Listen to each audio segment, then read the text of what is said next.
Na aula passada, a gente começou a falar do Platão, né, que é um filósofo aí que vai dar um start aí na filosofia do pensamento ocidental.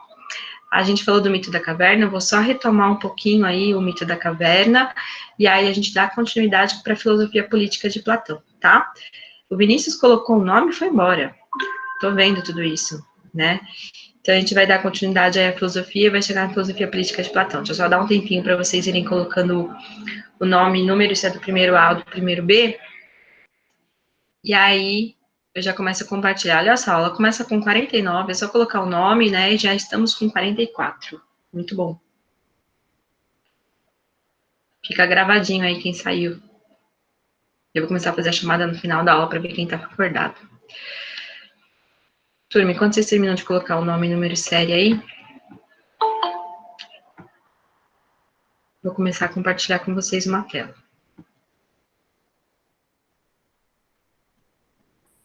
Ô, professora, só uma Pode coisa. falar. A sua elaboração é, daqui a 2 dias, né? Isso. Vocês Que eu ainda não conseguiram? consegui terminar ela. Eu ainda não.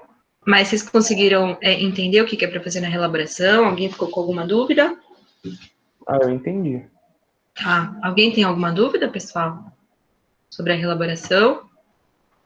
Que é para escolher um dos trechos, né, das 3 partes da Apologia a Sócrates, e aí desenvolver com as suas ideias. A reelaboração é sempre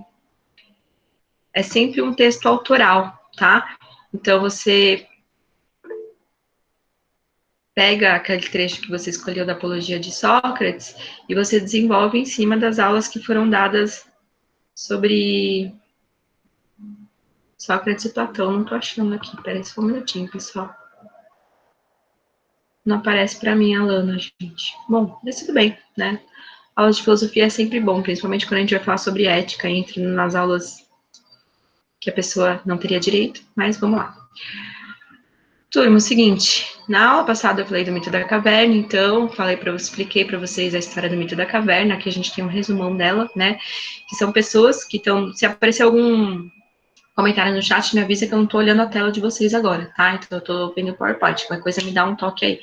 Então a gente tem lá no fundo da caverna os prisioneiros, que são acorrentados, as correntes são os nossos costumes, as nossas crenças, nossa educação, a religião, que nos deixam cegos diante da verdadeira realidade para buscar com o uso da razão o que seria aqueles acontecimentos, né? Então a gente liga muito aí o mito da caverna também com a história dos fake news, né? A pessoa acredita tanto naquilo que lê que acaba também divulgando e não vai buscar com o uso da razão a verdade das coisas.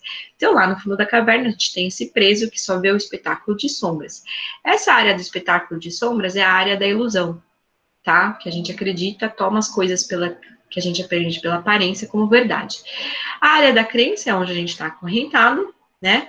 Atrás dessa área da crença tem um muro, onde algumas pessoas carregam aí no caminho de fantoches objetos que a luz da fogueira, que a área da razão bate e reflete ali no fundo da caverna, criando aquele espetáculo de sombras, tá? Quando você sai totalmente da caverna, é a área da filosofia. Então, para o Platão, o único que consegue sair totalmente da caverna é o filósofo. Não o filósofo no sentido da profissão, né? O filósofo ou então o professor de filosofia, mas aquele que consegue pensar sobre aquilo que a gente aprende através do uso da razão. Então, não é só aprender as coisas pela razão, mas é pensar sobre elas, pensar como que a gente aprende através do uso da razão.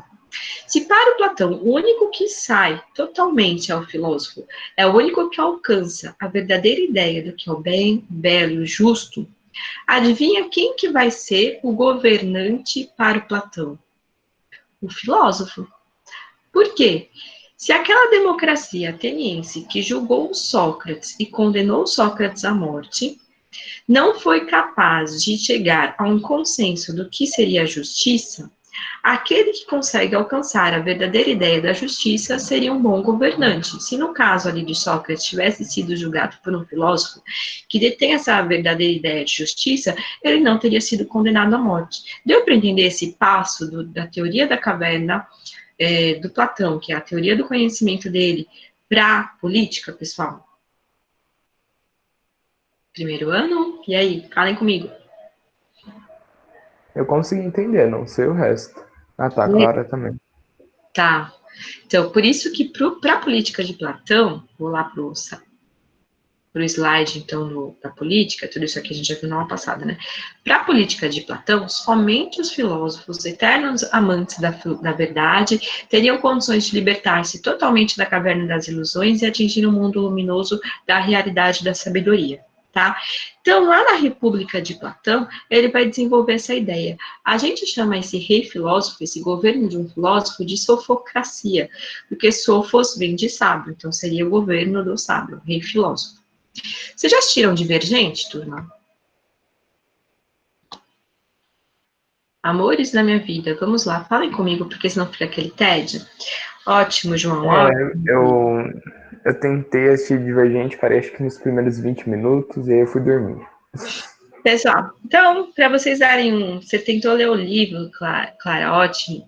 Então, para vocês darem um relax aí nesse final de semana, bacana, vocês assistirem no Netflix, Divergente, tá? Eu curto a ideia, assim, eu acho bem bacana, assim, a ideia. É tirada do livro da República de Platão, a ideia do livro, né? Por quê? Porque quando Platão vai pensar em um governo, no sábio, ele também vai pensar numa sociedade, numa forma que vai se constituir a sociedade para poder formar aquele governo do sábio. E como que é essa forma? Que é tirada a ideia, né, eles tiram essa ideia para poder fazer o filme Divergente. É o seguinte, Platão fala que todas as crianças até os 7 anos de idade deveriam ser retiradas dos pais. E deveriam ser acompanhadas por uma figura nova que surge na Grécia Antiga, que é o pedagogo. Então, o pedagogo, em grego, significa aquele que acompanha o caminhar das crianças. Então, dos 7 até os 11 anos de idade, essa criança seria acompanhada por um pedagogo que ia, por observação, ver algumas características na criança, tá? Que seria desenvolvida através de um estudo. Então, se aquela criança tem uma característica aí mais voltada para a parte da matemática, se ela consegue falar bem, negociar, tal, ela iria para uma classe que estudaria a parte da classe econômica. Dessa classe econômica surgiriam os cidadãos gregos, que seriam os proprietários de terra, artesãos e comerciantes. Lembrando que os artesãos na Grécia Antiga são os arquitetos, são aqueles que vão construir as primeiras edificações, as muralhas, né? A Grécia estava em expansão territorial, tinham diversas guerras de território. Então, eles seriam ali que iam garantir a sobrevivência material da sociedade. O pedagogo que percebesse que aquela criança tem determinadas características físicas e necessárias para se tornar um bom guerreiro, eles iam para a classe militar. Ele fala que eles teriam alma de prata, tá? A classe econômica teria alma de bronze, a classe militar teria alma de prata, e aí ela iria estudar para se tornar guerreiros que seriam responsáveis pela defesa da cidade. E aquelas crianças que, por observação do pedagogo, tivessem a alma de ouro, iriam estudar na classe dos magistrados. Daí sairiam os sábios e os legisladores, e dentro desses sábios e legisladores sairiam aquele filósofo, que seria o bom governante. Então, a ideia de República de Platão, né, seria construir uma sociedade a partir de uma educação dessas crianças, tornando 3 classes da sociedade, que seriam as principais, não tem uma melhor do que a outra, mas essas 3 são as básicas aí, que é a classe econômica, a classe militar e a classe dos magistrados, que construiriam um ideal aí de república para o Platão. O Platão, ele tenta aplicar isso na prática, claro que ele é enxotado da cidade que ele vai tentar aplicar, e por isso que dizem que o Platão, ele é muito no mundo das ideias, né? Ele não é prático, ele não coloca as teorias dele em prática, ele só fica nas teorias. Então, primeiro, porque a verdade está sempre no mundo das ideias. Ele quer construir uma república aí, que ele só tem uma ideia, mas não põe na prática. Então, toda a filosofia de Platão, vocês vão ver, ela é muito no mundo das ideias, por isso que a gente fala em amor platônico também. É aquele amor que fica no mundo das ideias, a gente fica imaginando, idealizando como seria, mas que na realidade não rola, não acontece. Diferente do próximo filósofo que a gente vai ver, que é o Aristóteles, né? Que é uma filosofia mais prática. A ética de Aristóteles é bem prática até os dias de hoje. A maneira que a gente conhece as coisas é a partir da própria matéria das coisas. Eu não preciso de ter uma ideia verdadeira do que é a garrafa para poder olhar para a garrafa, buscar dentro de mim o que é a garrafa. Não. Vocês vão ver que é muito diferente aí da filosofia de Platão, tá? Deu para entender essa constituição da organização social da República de Platão aí, turma? Pessoal? Vamos lá, vamos lá. Deu para entender? O primeiro ano?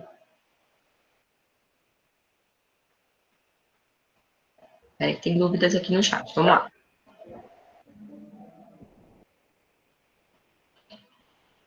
Tá, calma aí, tem um monte de pergunta no chat, calma aí.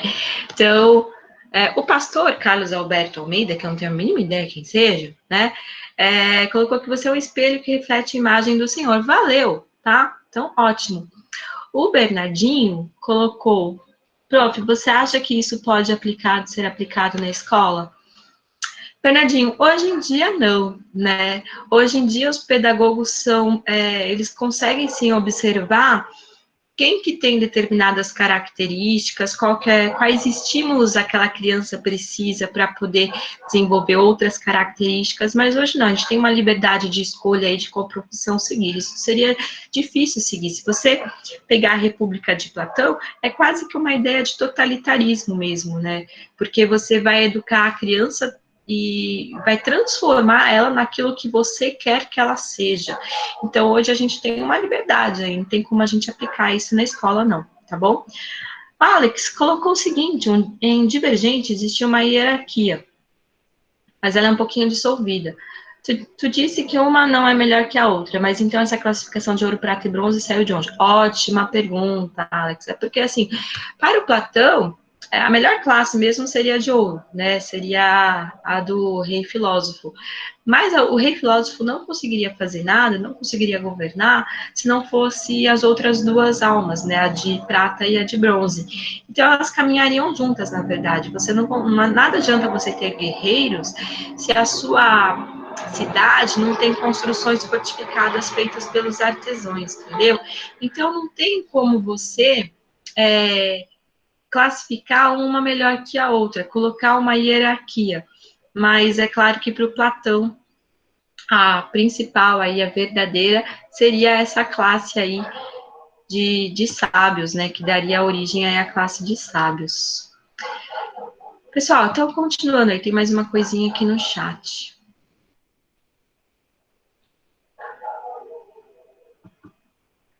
Gente, pelo amor, né?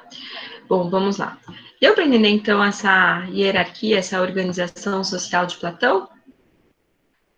O pastor é tão burro aí que ele não entende que toda a filosofia medieval vai trabalhar sobre questões do Senhor, mas a gente não vai ficar discutindo com ele, né? Vamos deixar ele assistir um pouquinho de aula de filosofia para ver se aprende um pouquinho sobre filosofia grega. Então, vamos lá. Pessoal, então, dando continuidade, a gente vai voltar um pouquinho aquela fase de Platão em que ele ainda é aluno de Sócrates, tá? Então a gente vai para um dos últimos temas aí de Platão, que é o Banquete, que é um livro escrito em forma de diálogo ainda socrático, que eles vão trabalhar sobre a questão do amor, que eu acho lindíssimo, assim, é um dos livros mais bonitos que tem dos diálogos socráticos de Platão. Esse livro também costuma cair bastante em vestibular, tá? Então eu vou contar para vocês um pouquinho o contexto e o que eles vão falar nesse livro do Banquete. Então é o seguinte, é o diálogo escrito por Platão, ainda na primeira fase, que vai acontecendo na casa de um poeta, que é o Ágaton, tá? Então, onde o Pausanias, que é o amante do Ágaton, propõe que ficassem conversando, discutindo algo que fosse diferente. E aí, o Eurixímaco, que é um médico que faz parte também desse diálogo, ele vai propor que todos façam elogios e discursos sobre o amor. Aqui tem uma parte interessante. E que eram os banquetes, né? Pessoal, o que está rolando aí no chat?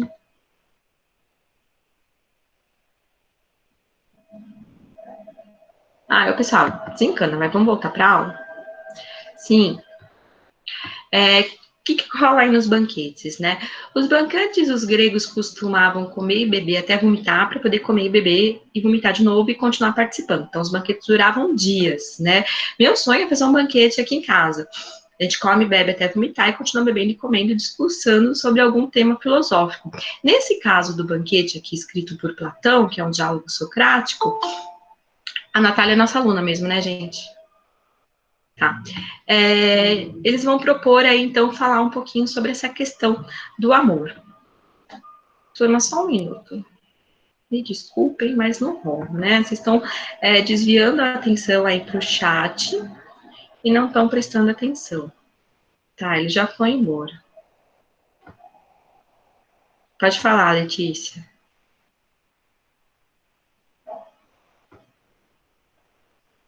Bom, entrou de novo. Esse negocinho aqui tá um saco, hein? Nossa. A gente tá sendo todo mundo condenado a ir pro inferno. Que ótimo. Melhor inferno do que o céu, né, galera? Vamos fazer o seguinte. Esqueçam o chat e prestem atenção em mim, tá? O banquete é importante. Vamos lá.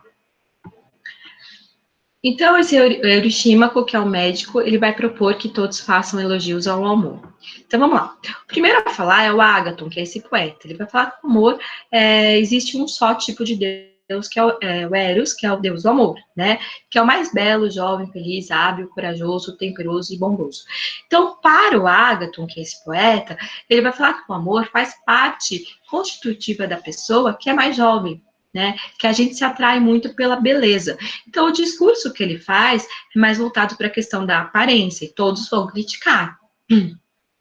Logo depois, fala o Fedro. O Fedro é um personagem não, né, ele existiu realmente, que ele diversas vezes aparece nos diálogos socráticos.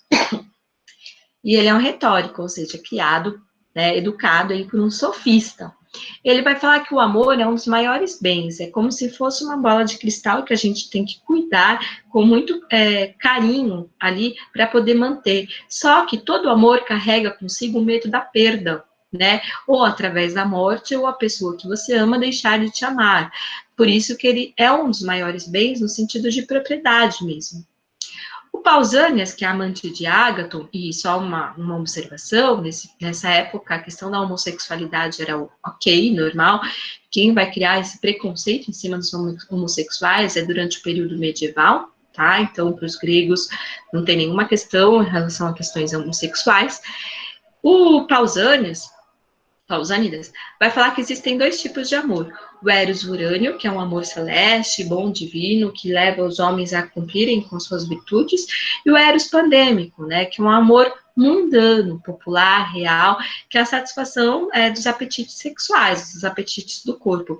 E a homossexualidade era tão natural exatamente por satisfação dos desejos do corpo. Eles mostram que o desejo por sexo é um desejo ligado completamente à questão da natureza, né? Tanto é que quem tem cachorro aí sabe que qualquer almofada basta, né? Então, essa questão da homossexualidade também é uma maneira de satisfazer um desejo que é natural do ser humano, tá? Então, para eles não tinha nenhum problema. O médico, que é o Euríximaco, quem propõe, né, esse diálogo aí sobre o amor, ele primeiro faz uma fala muito bonita aí sobre a questão do amor à medicina, que é o amor aos corpos dos homens e que todos eles sejam sãos e saudáveis, tá? Então ele vai falar que o Eros organiza o movimento dos astros, e os astros atuam diretamente nos corpos, e também que o Eros é uma força erótica divina e que traz boa colheita e boa saúde, seria quando a pessoa está bem consigo mesmo. E essa questão do movimento dos astros e que vai atuar nos corpos é bem interessante, porque o Euríximaco é o primeiro a observar que a Lua também influencia diretamente nos corpos, né?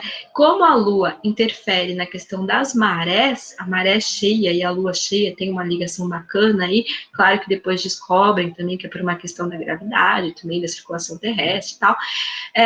O Euríximaco já tinha noção de que os astros, quando a Lua está cheia, as mulheres têm mais partos, por exemplo. Né? E isso até hoje acontece. As maternidades ficam lotadas em época de lua cheia, porque o nosso corpo é 70% água, 60%, 70% água, e se a lua interfere nas marés, também interfere no corpo humano. Então, o Euríximaco faz uma fala muito bacana aí sobre a questão da relação do amor com o próprio corpo humano e da pessoa se sentir bem. Aí tem o quinto a falar, que é o Aristófanes, o Aristófanes é um poeta famoso, ele até escreve uma narrativa chamada As Nuvens, que aí ele conta um pouco também a vida de Sócrates, mas ele zoa com Sócrates, ele fala que Sócrates vive com a cabeça nas nuvens, por isso que o diálogo, essa narrativa dele se chama As Nuvens, tá? Ele faz uma fala muito bonita também, que existem 3 gêneros de seres humanos, aí ele já fala em gênero, que é bem bacana. Só um minuto, né? Ele fala que existem homens, existem mulheres, existem homem e mulher juntos, tá? Que a pessoa pode definir por si mesmo quem quer ser. Então, dentro da história da humanidade, o Aristófanes é o primeiro a falar dessa questão do gênero. que ele vai construir em cima do mito do andrógeno. Ele fala que todo ser humano foi cortado ao meio. Então, se a minha outra metade é mulher, eu vou buscar na minha vida mulher. Se a minha outra metade é homem, eu vou buscar na minha vida homem, né? E se a minha outra metade também é indefinida, eu vou me definir quem eu quero ser para poder encontrar essa outra metade. Então, ele fala que amar é buscar a metade perdida. E essa metade pode estar dentro de si mesmo. Por isso que você pode definir o seu gênero, aquele que você quer ser. Então, quando você define, quando você encontra, você se sente pleno novamente. Você se sente completo. Então, ele fala de um amor hétero, de um amor homo e um amor a si mesmo também, tá? E por último, aí quem fala é o Sócrates, né? Que pela primeira vez também na história da humanidade, aí a gente vai conhecer uma filósofa, que é a Diotima de Mantineia. É uma filósofa e sacerdotisa contemporânea a Sócrates, e o Sócrates cita ela para falar sobre o amor. O Sócrates não fala partindo dele. Ele, diferente de que ele sempre luta para que as pessoas exponham suas ideias, suas opiniões e suas histórias, ele fala que ele não é capaz de falar sobre o amor e que em umas aulas, em uma conversa com a Diotima de Mantineia, ele aprendeu sobre o que é o amor. E aí ele fala que o amor, o Eros, não é um deus, mas é um daimon. Daimon, em grego, a gente não traduz por demônio. Essa ideia de demônio também vem dali no período da Idade Média, tá? O daimon, para os gregos, é um tipo de gênio, um espírito que faz a ligação entre os homens e os deuses. Então, o amor, ele é responsável para fazer a ligação entre o homem e os deuses, tá? O Eros torna possível, então, a ligação entre os homens e os deuses. Ele é um tipo de logos, de uma racionalidade. Filho da Penha, que é a pobreza, que é a deusa da pobreza, com Poros, que é o deus do estratagema. O que é estratagema? É você saber argumentar, falar bem, você saber convencer. Então, o Eros ama a beleza, que nem o pai, vive na miséria, que nem a mãe, diz e age belamente. Por isso que quando o nosso amor não é correspondido, a gente cai na pobreza do espírito, do coração. Então, ele faz essa relação, essa ligação aí que é contada por Diotima. E que o Eros, né, todos nós desejamos ou almas belas ou corpos belos. E tanto faz desejar almas belas e corpos belos aqui se encaixa também o amor homossexual, porque tanto as almas belas como os corpos belos nos elevam junto aos deuses e nos tornam também capazes de se tornar imortais. Lembrem que logo no começo, quando eu estava falando da vida de Sócrates para vocês, eu falei para vocês da importância dos poetas, que eram os únicos capazes de imortalizar o homem, que era o único ser mortal, num universo onde tudo era imortal, menos os homens. Então, ele retoma essa questão. O amor é capaz de imortalizar o ser humano. E como que o amor é capaz de imortalizar o ser humano? Através de duas maneiras, tá? Quando eu amo corpos belos, eu imortalizo o homem através da procriação. Então, é a aproximação daqueles que são harmônicos para um fim da reprodução e perpetuação da espécie humana. Se não fosse a procriação, o ser humano com certeza já estaria extinto, né? Então, é uma maneira de imortalizar a espécie humana. Quando eu amo almas belas, seja questões héteros ou homossexuais, tanto faz, eu vou me unir com pessoas que são capazes de fazer com que eu me torne uma pessoa melhor. Então, é a virtude de todo homem, que todo homem deseja. Eu vou ser uma pessoa virtuosa, tá? Então, é o desejo pelo conhecimento, pelo bem, é quando eu amo o outro pela intelectualidade dele, quando ele faz eu me sentir uma pessoa melhor. E aí, através dessa junção de almas belas, a gente reproduz ações belas e pensamentos belos que, em forma de narrativa, se imortalizam na memória das pessoas. Beleza? Turma, alguma dúvida até aqui? Não? Então, peraí, deixa eu só voltar aqui no... Professora, Oi? tem uma dúvida rapidinho. Pode Sobre a falar? questão dos slides, é que eu não sei se sou eu, mas eu acho que você está passando meio rápido. Você vai disponibilizar depois Já para a tá, gente tudo fazer lá uma... no Moodle. Boa Ah, pergunta. tá.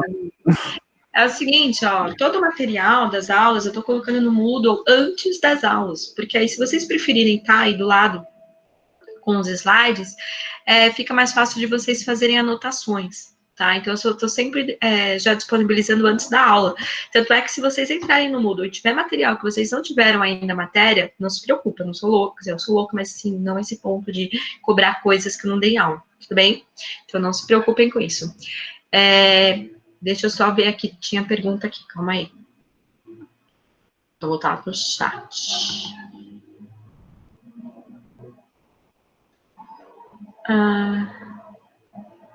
Peraí. Merci, né? Pastor que a gente ignora. Sim, o texto do banquete. Clara, boa pergunta. O texto, todas as obras do Platão, né, esses diálogos socráticos escritos por Platão, já estão todas em público, né, já estão todas abertas. Então, eu tenho o banquete em PDF, eu posso colocar, não vou cobrar, tá? Eu vou cobrar só até a parte da teoria, mas quem tiver interesse, baixa o PDF, deixa salvo aí, quando vocês tiverem um tempinho, lê, porque é um diálogo bem bacana. Embora a linguagem seja uma linguagem, dependendo da tradução, até ruim, mas eu acho que é interessante vocês, quem tiver interesse, ler. Então, eu posso disponibilizar para vocês em PDF, igual eu coloquei para vocês o Apologia a Sócrates, tá bom? Eu disponibilizo para vocês. O Alex aqui. Romanticamente falando, romanticamente o quê? O amor? Alex, não entendi. Esclarece lá a sua pergunta aí no chat lá embaixo. Marcela. Bem, Marcela colocou um comentário ok. O que seria Eros, Natália? Então, cada um dá uma explicação diferente, né, Eros? Então, para o Sócrates, o Eros é essa ligação entre o homem e os deuses, que permite com que o homem se aproxime mais, quase que se iguale aos deuses através da imortalidade, né? Porque os deuses são imortais, os homens são mortais. Então, quando a gente ama de verdade mesmo, se a gente ama alguém de sexo oposto por questão de atração sexual também, a gente vai procriar a espécie humana, a gente se torna imortal, né, por fim de procriação. Se a gente, já falo do ágape aí também, Clara, só um minutinho.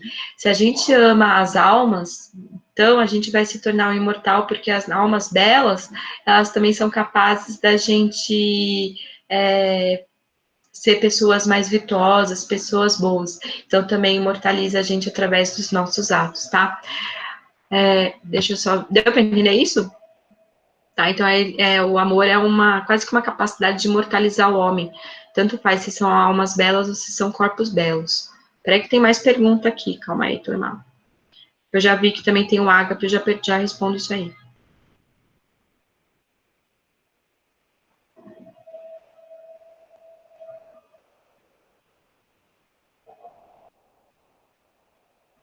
Ô, Marcela, o Bernardinho tem razão, é o que eles mais querem, entendeu? Então deixa pra lá. Messi, falando no o Eros, eu respondi o Léo. Tá, Ana, entendi. Pessoal, ficou claro o que é o Eros? Ô, Clara, as almas belas, tanto faz se são homossexualidades ou são um amor hétero, né? Tanto faz.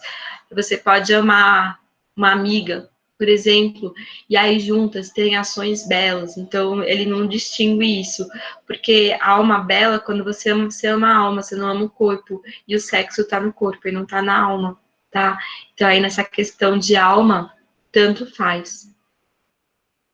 Você vai amar outro pela ação e não pela questão sexual.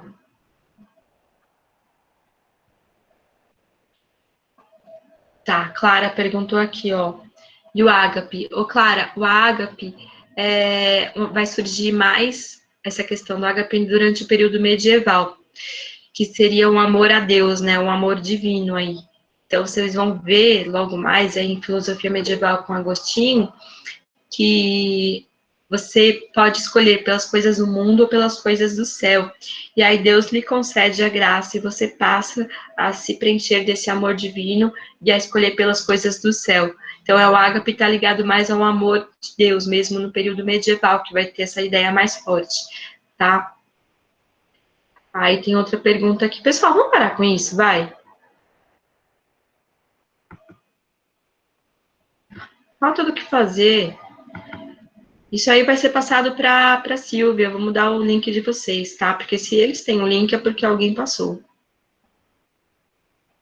Uma afetividade é considerado válido só para os homens, não para as mulheres também, Alex.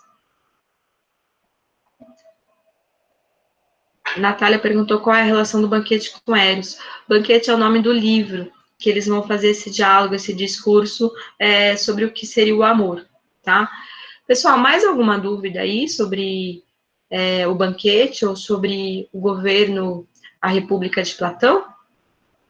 Ô, professora, Pode sobre a falar. questão do banquete, eles faziam essa pergunta aí do amor usando aquele processo da maiêutica? Sim, sim. Ah, tá. Tá? O Sócrates, ele comanda ali, então ele vai ficar cutucando, perguntando o que é o amor, cada um então vai resolver a partir de si, colocar qual é a sua opinião sobre o que é o amor, tá? O Sócrates sempre usa aquele processo da maiêutica, a gente vai falar um pouquinho quando a gente for falar de ética e moral em Platão e Sócrates, com seus alunos e também com seus interlocutores, então está sempre presente. Tanto é que os discursos partem da opinião de cada um que seria a maiêutica. E é bacana porque ali no banquete também você percebe que esse discurso que parte através desse processo da maiêutica não tem a característica de persuadir o outro, né?